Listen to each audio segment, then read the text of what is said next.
Bonita asked me to make this presentation, so I prepared some slides and tried to collect some main points of this cooperation on these slides. But before that, I just want to show you for some kind of background information, just to give an idea of what kind of units participate in this cooperation in the Nordic countries. I just collected the numbers of staff, but I think that as a professionals of this research service, you can draw some conclusions from these figures, in sense that how much these services need comparative information and what kind of capacity they have to handle it. In the Nordic countries, the Swedish research service is absolutely the biggest. Its number of staff is 35. Norway and Finland are fairly on the same level. Icelandic Parliament, the number is 3, but I got the impression that they are building their service further. So next year it will be 4 or 5. Denmark is the only exception in this group. The Danish Parliament has a library, but it doesn't have a research unit as such. Instead, they have research officers or research people in the different units of the parliamentary administration. So it's somehow scattered in the parliamentary organization. In total, it's around 13. So these are the units which participate in the cooperation, and now some features of this cooperation. First, and the main point, is that it's informal. We don't have any regular meetings. We do not have any rules or guidelines, any agreements how we do this. It's just part of the daily work. It's sending emails and getting the replies. I think that's the core of this cooperation. Of course, we also change best practices and good examples from other units. I can take an example from the Finnish research service. We started in 2011 an economic impact analysis unit in the Finnish Parliament, and actually it was copied directly from the Swedish research service. And we could use the experience they had a long time of that service. It helped us a lot.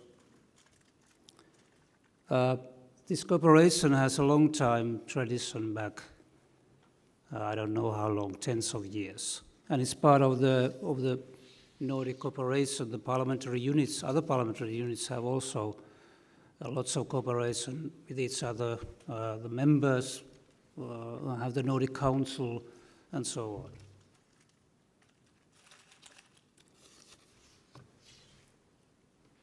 If I then go to the reasons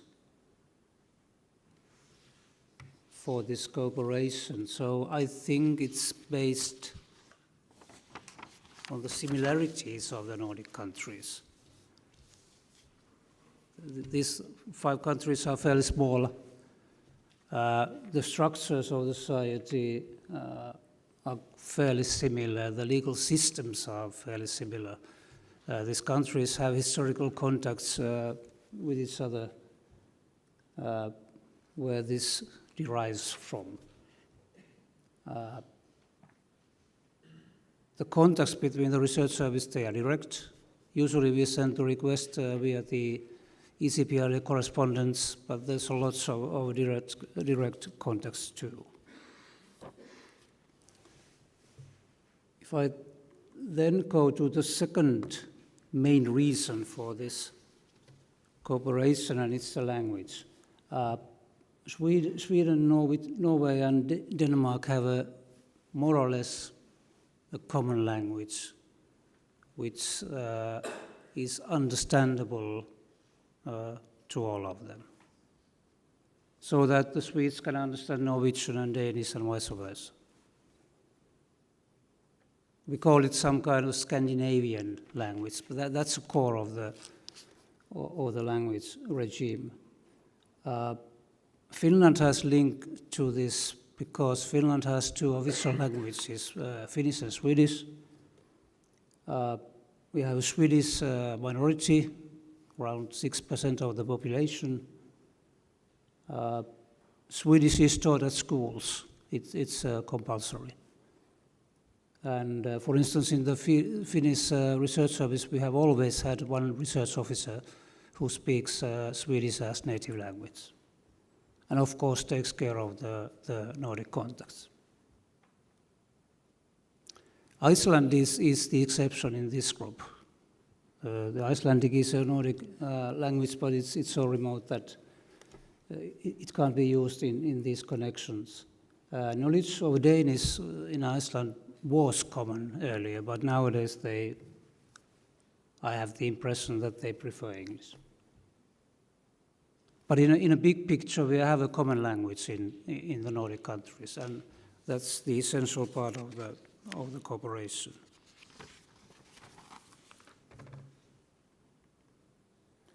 And of course, the official documents in these 4 countries are published in these languages, so it's easy to consult them. But English is used when necessary. It's possible.